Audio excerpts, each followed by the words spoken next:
ikholwe even naleyo ukuthi wena usunokuphila kahle kahle wena njengoba usuwamukela uJesu Kristu. Ungasadawuthiki ukuthi angazi mangidlula emhlabeni ukuthi ngizoya yini ezulwini. Unayo yini faith ukuthi nawe ngelinye ilanga uyoyisebenzela inkosi? Unayo yini faith ukuthi wena ungashintsha isimo sasekhaya kini? Unayo yini faith ukuthi wena ungayishintsha impilo yakho iguquke ibe impilo ephilayo? Unayo yini faith yokuthi ekhaya kini bonke bangaphenduka basindiswe?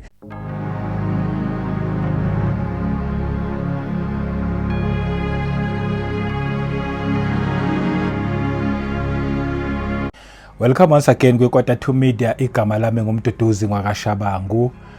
Asibingelele umoya ongcwele khona phakathi kwethu. Sibonge nje kuumusa wenkosi yethu uJesu Kristu silokhu sihlangana. Ngibingelela abangcwele kwizindawo zonke ngegama lenkosi yethu uJesu Kristu. Konke nje la kufinyelela khona le message yeKota2 Media siyabingelela. Mhlawumbe uyaqala ukuhlana nale channel ngizothi mina ungashintshi ungayindawo. La ekhaya sikhuluma indaba ezimnandi ezithinta umuntu kanye noNkulunkulu. Ngiyakholwa ukuthi sothi siqeda layo busizakele ngendlela futhi eyisimangaliso. Ngiphinde nje ngibonge bazalwane ngokuthi na subscriber khulisa lo msebenzi. Siyabonga kakhulu inkosi inibusise imgcine, niya like niya comment nje futhi kahle. Siyabonga nokuthi nama advert niyawabukela ukusupporta. Siyabonga yonke isupport eniyenzayo ngegama elihle lenkosi uJesu Kristu. Siyanibonga nje kuningi okuhle nakuma channel members. Siyabonga siphinde nje futhi sithi happy new year kulonyaka lo esikuwona. Siyayibonga nje inkosi ilokhu isasigcinile isasibekile. Ngiphinde ngidlulise futhi nje imessage yokuthi umkhuleko wange 27 April usamile nje bazalwane. Akashintshi lutho and siyabonga kulabo sebecontributile so far futhi singakujabulela nje kakhulu nje ukuthi bazalwane belokhu bevela nje becontributor konke kumayelana nomkhuleko waseNgcobo nge-27 April. So besilapho so besokhuleka yona mission esisayibekelwe okwamanje including ukuhambisa futhi nevakeli. Siyayibonga kakhulu inkosi ngalokho. Yabona nje uma ngabe inkosi nje uphatheke ezintweni zayo, mina yakholwa ukuthi definitely ibusiso nje into yohlala ikulandela.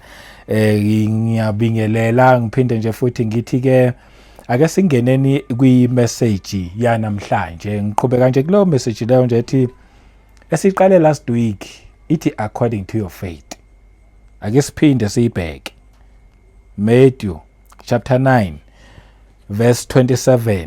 Ake siyifunde namhlanje singagijimi nayo kodwa futhi singeke sibe bade kakhulu. Ithi ihlonje sakhona sithi two blind men healed. Impumputhe lezi ezazimbili amadoda amabili ayezimpumputhe aphiliswa ke lamadoda. Lithi when Jesus departed from there, two blind men followed him, crying out and saying, ulandelwa amadoda amabili ayezimpumputhe ayememeza ethi, Son of David, have mercy on us. Indodana kaDavide iba nomusa kuthina. Ayamlandela ke lamadoda. Lithi 28, and when he had come into the house, esengenile endlini noma emzini, the blind men came to him. And Jesus said to them, do you believe that I am able to do this? They said to him, yes, Lord. Bamlandela wazwangena endlini impela lapha engena khona uJesu Kristu. Beka kuyi okuqala mhlawumbe kufanele sikubhekela ukuthi lamadoda lawa wana ayezimpomputhe. Ayengeka landela umuntu abangamazi noma ababengakaze bezwe ngaye. Obviously sebeke bezwa something ngaye, that's the reason bemlandela. Engikuthandayo ngalamadoda lawa azwile ngoJesu Kristu. Awangalandela laba abakhuluma ngoJesu Kristu. Engathi iningi lethu besingaba futhi njengathi sonke besingaba abantu ukuthi kulungile bakhona babekiwe ukuthi bakhulume ngoJesu Kristu njengoba sikhuluma nje ngaye sifakaza ngaye. Bakhona babekiwe futhi baningi abakhuluma ngoJesu Kristu abafakaza ngoJesu Kristu, but akuthi kuma ngabe sebekhulumile ngaye nathi senze njengalamadoda lawa amabili ayezimpumputhe awazanga landele laba babekhuluma ngoJesu Kristu. kwabiza-ke manje ukuthi bamlandele bemmemeza bethi indodana kaDavide sihawukele, waze wangena endlini bamlandela lapha esengene khona belo bemncengile nje bethi indodana kaDavide sihawukele. Ngizothi mina nje sizobiza abantu futhi nje mina-ke ngiyimi nje ngihambisa leli ivangeli engilihambisayo mina elithi dlula nje kumina, landela uJesu, ngikubizela kuyena ukuthi iya kuye, landela yena, because sonke ama-solutions wakho ku-whatever problems onayo obhekane nayo, ziyimpendulo zonke oyidingayo zikuJesu Kristu uma ungaya kuyena. And okungichazayo lapha ukuthi la madoda lawa amabili ayizimpumputhe, okusho ukuthi ababecela kahle kahle bezocela uJesu Kristu ukuthi bafuna ukubona, babezocela something kithina abantu which is impossible, into okungekho lula ukuthi ngenzeka, very impossible. Siyazi ukuthi umuntu uzalwe impumputhe azadlule emhlabeni eyimpumputhe, and laba bakholwa ukuthi njengoba sizimpumputhe sengajika sengabona. Uyayibona nje lento leyo ukuthi impossible but yenzeka. Uyababuza uJesu Kristu ukuthi niyakholwa yini ukuthi lento eniyifunayo ngingayenza, and nabo bayaphendula bathi yebo siyakholwa. Bathi nje sihawukele. Kusho ukuthi bathini? Sihawukele ukuthi nathi sibone, sifuna ukubona nathi, singabi izimpumputhe njengoba sazalwa sizimpumputhe nje.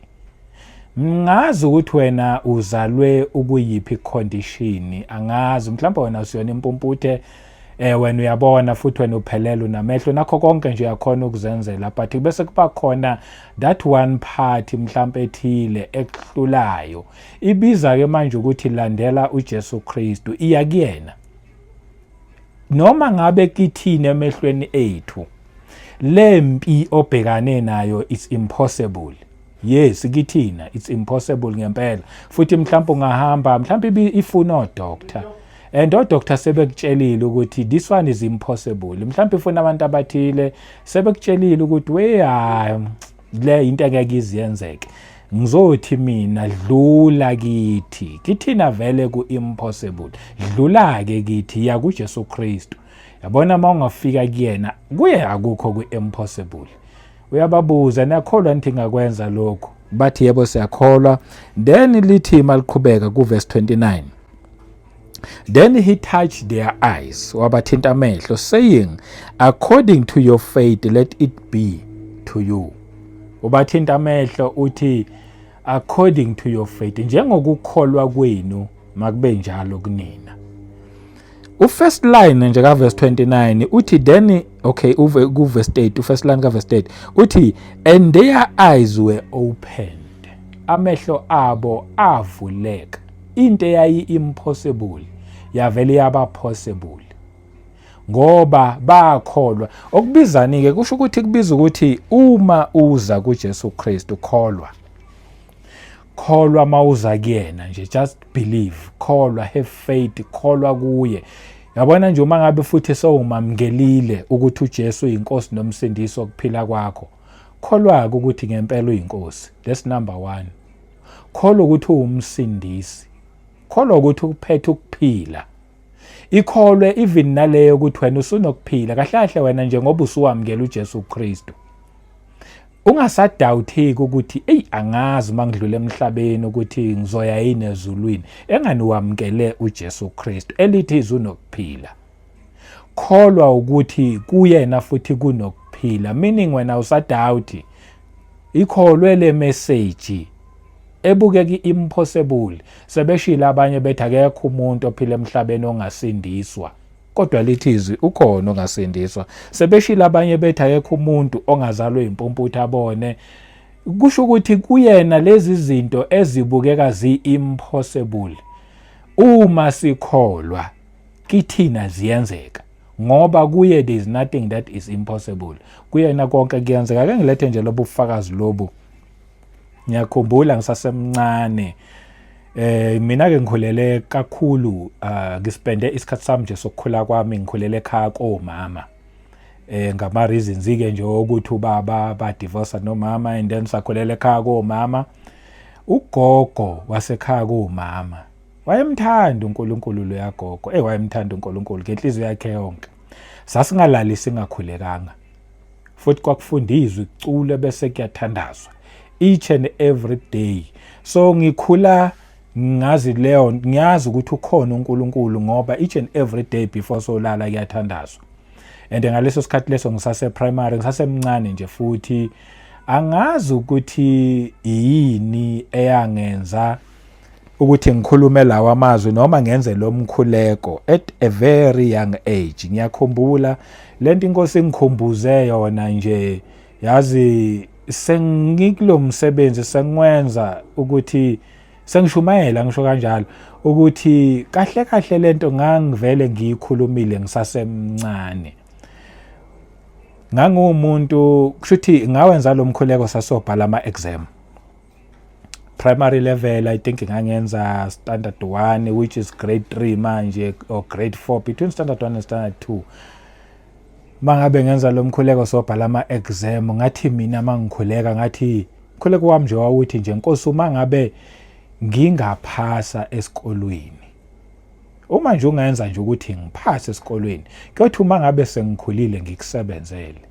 I was young, ngangingazi nje, ngangenza lo mkhuleko ngiphasise Nkosi yenza nje wena ngiphase, sibhala ama-exam manje yenza iplan ngiphase mina, kodwa mase ngikhulile ngikusebenzele. Ngangisho nje kanjalo. And ngempela that year ngawabhala ama-exam ngangivela lapho ukufunda. I believe impela ngivela lapho ukufunda ngizoze ngenze lo mkhuleko futhi ngangafuni ukufeyila, but ngifuna ukuthemba uNkulunkulu. Ngaphasa that year. Hawu ngithe mangiphasile following year futhi kahle kahle kwaba umkhuba wami until high school. Nje ukufunda ukuthi ngihlalela incwadi kuthiwe ngiyafunda engangikuvela phela kakhulu impela nje. Ngangikwenza once in a while nje, mhlambe futhi noma kubhalwa ama-exam ngangibheka nje incwadi ngiphuthuma ngithi ngigijimisa nje, after lapho sengiqedile according to mina sengifundile. But nalo mkhuleko ngoba ngawenza kayi-1 ngaphasa, ngase ngithi hayi kufanele njalo each and every year ngiyohlezi ngiwenza. And ngawenza impela nje ngaze ngayofika kwa grade 11 which is standard 9 ngaleso sikhathi leso.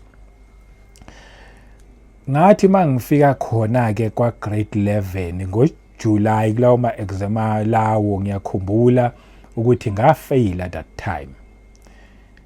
GoJune July kulawo ma-exam lawo ngase ngithi noma ngiwenza lo mkhuleko futhi bengilo ngiphasa all along, hayi-ke manje sengizoqala ngifune kufeyila. Kahle kahle ukufunda ngakuqala lapho-ke ku grade 11 sengiya kwa grade 12, hayi lapho bese ngifunda-ke.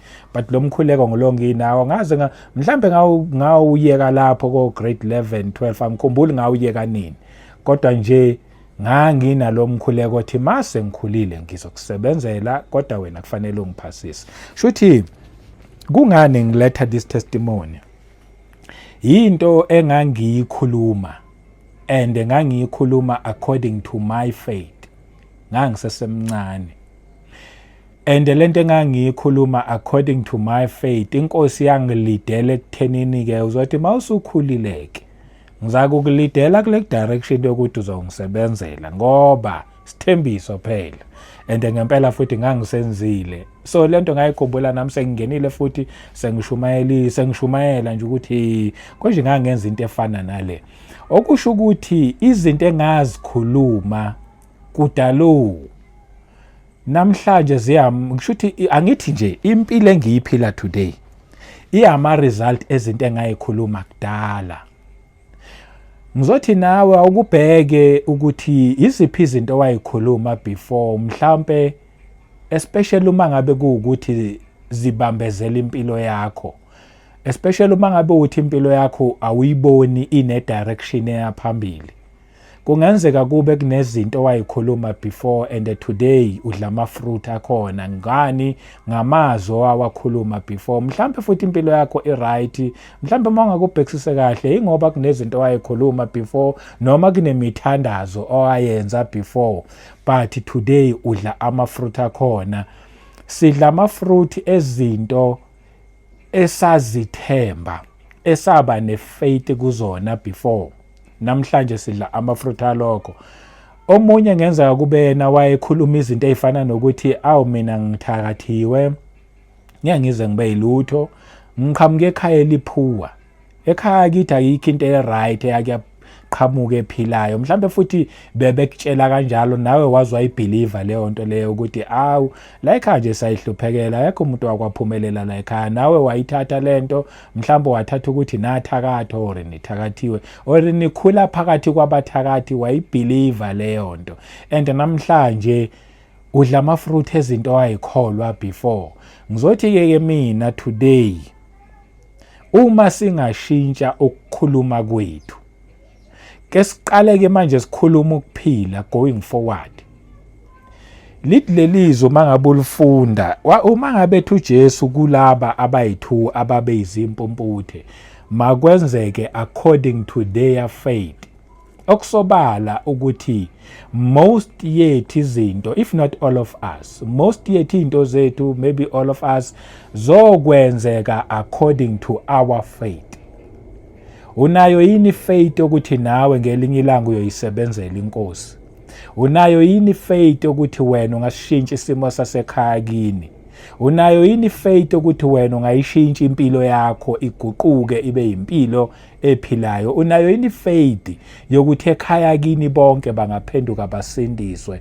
Unayo yini faith ukuthi lokho kugula okukubambile nje ukugula okungamelanga kukubambe futhi okumele wena ngabe yaphila khona kumele uphile futhi? Unayo yini leyo faith ukuthi wena ngemvimbo kaJesu Kristu waphiliswa?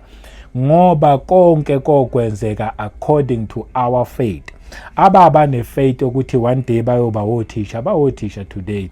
Ababa ne-faith ukuthi one day bayoba odokotela today. Ababa ne-faith ukuthi bona bathakathiwe bayosebenza nje imisebenzi elight. Yabo nje uyoba ne-faith yalento wena. Shuthi nje mhlambe waba ne-faith ethi as long ungiphilile nje futhi ngempela uzothola lokho ngoba waba naleyo faith leyo. Konke kahle lelizwe lisikhombisa ukuthi kuyokwenzeka according to our faith. Ake siye lapha encwadini kaMahebrews ku chapter 3. Sivale ngayo le ncwadi le for today. Hebrews chapter 3 asiqale nje from verse 16. Ihlosa angisiyeke isihloko nje ngamabomu. Verse 16 uthi, for who having heard rebelled. Ikhuluma ngabantwana bakwaIsrayeli okwathi sebezwile barebella, kushuthi balwisana nemessage. Indeed was it not all who came out of Egypt led by Moses? Akusibona bonke laba baphuma eGibhithe ababeholwa nguMoses along the way bekhishiwe eGibhithe. And thina ke siyalazi iGibhithe lethu ukuthi iGibhithe lethu thina esakhishwa kulona isono. Kusho ukuthi that Egypt abantwana bakwaIsrayeli ababaphuma kuyona was a type ye-Egypt thina esiphuma kuyo, which is sin, a land of sin noma a world of sin. Ithi-ke babeholwa nguMoses, thina ke siholwa nguJesu Kristu kulesikhathi samanje. Ithi verse 17, now with whom was he angry 40 years?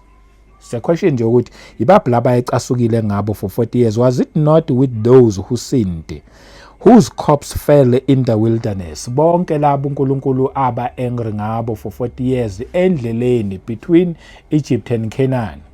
Abanye bashona endleleni, basala endleleni lapho bahamba beshona. Ingoba lithi izwi kaNkulunkulu bona yini yabenza ukuthi bona wabakhipha uNkulunkulu ebasa eKenana kwizwe loju nobisi, but bona endleleni they rebelled. Right. Ithi verse 18, and to whom did he swear that they would not enter his rest, but to those who did not obey? Lalela this message njengoba nje ibhaliwe la kwincwadi yamaHebrews, ibhalelwe thina ke manje ukuthi thina masizibuke kule ncwadi ukuthi wafunga kubona ukuthi ngeke baze bangene kuphumuleni kukaNkulunkulu. Ngani? Ngoba they were not obeying. Uthi lithi lelizwe leli uNkulunkulu wafunga ngabo wathi ngeke bangene in his rest. Babe phuma eGibhithe and babe eKenana. Kusho ukuthi iKenana was their rest. ngoba lapha eKenana kulaba beyofike bakhonza uNkulunkulu wabo ke manje ongahlangananga nabanye onkulunkulu. EKenana futhi yizwe loju nobisi, kusho ukuthi eKenana kukhona yonke into ababeyifuna. eKenana was their rest, Kenana. But wafunga ngabo wathi ngeke baze bangene in his rest eKenana lapha ebasa khona. Ngani? Because they were not obeying labantwana laba bakwa-Israyeli. Ake sifunde siqhubeke sephambili khona izozwakala kahle. Verse 19 lithi, so we see that they would not enter in because of unbelief. So siyabona ke manje ukuthi babengeke bangene in God's rest because of their unbelief, ngenxa yokungakholwa kwabo. Iyiphi ke le rest le? Uma ubheka this rest lelizwe elikhuluma ngayo la kule ncwadi yamaHebrews, alikhulumi ngokuphila kuyingunaphakade, alikhulumi ngale kwethuna. Abantwana baIsrayeli mabekhishwe eGibhithe beyeKenana, kwangesiyona iheaven iKenana, kwakuyizwe elikhona elila emhlabeni, izwe loju nobisi, kwangesiyona iheaven. Babezofika eKenana baphile khona isikhathi esithile, one by one badlule emhlabeni sebebuyela back to God, which is heaven. Okusho ukuthi rest kaNkulunkulu for bona kwakuyini? KwakuyiKenana. Manje 14, but abazange laba abasale endleleni bangene because of ukungakholwa kwabo, because of their unbelief. Lalela-ke, thina kulesikhathi samanje nathi uNkulunkulu sibekele his rest thina, but some of us ngeke baze bangene in his rest because of their unbelief. Angithi laba babezimpomputhe ababili abavulwa amehlo babona, ingenxa yokuthi bakholwa. It was according to their faith, kushuthi babelieve, bayikholwa, that's why bakwazi ukubona. And ngesikhathi uJesu bavula amehlo bebona, they were entering in his rest, ekuphumuleni kaNkulunkulu, base beyabona. Lalela, njengoba siphila nje la emhlabeni sibekelwe ukuphumula esikuthola ngokukholwa kuJesu Kristu.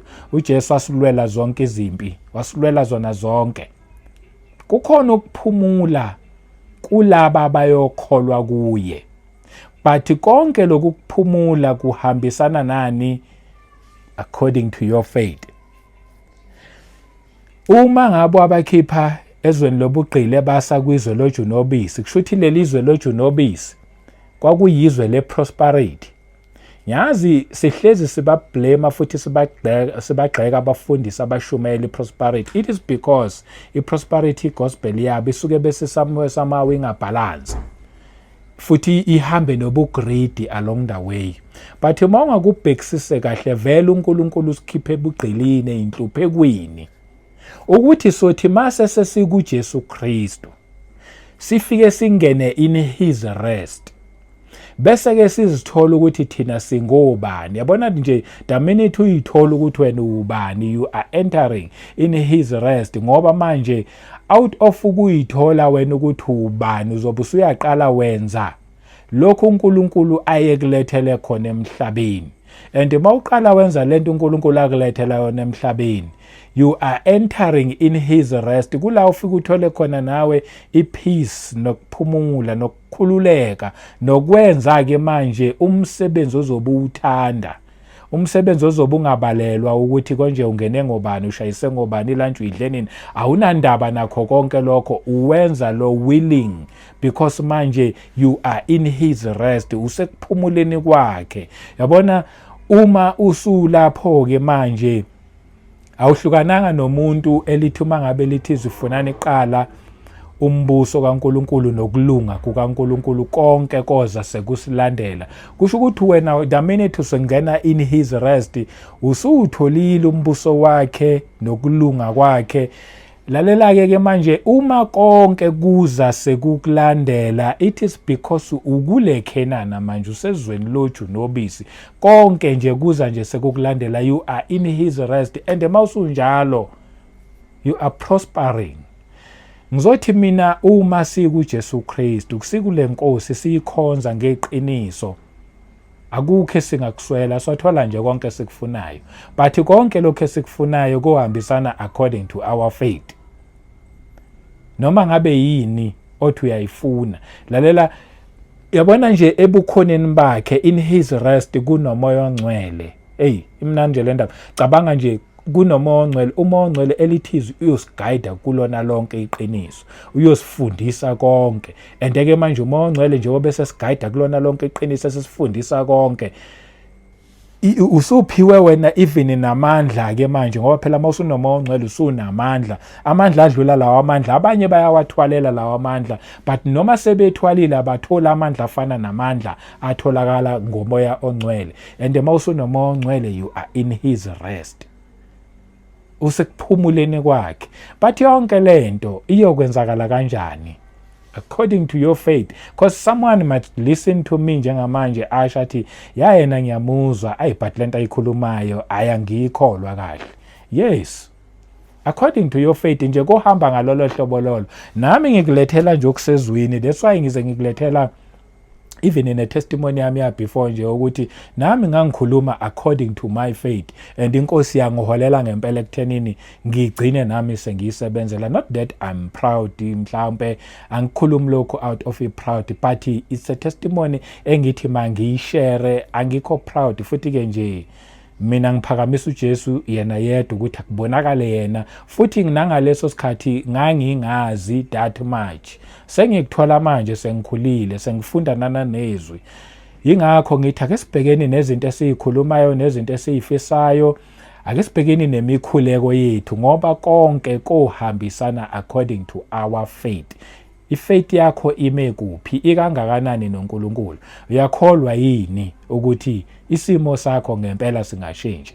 But komele mina nawe ukuze isimo sishintshe, we need to obey uNkulunkulu.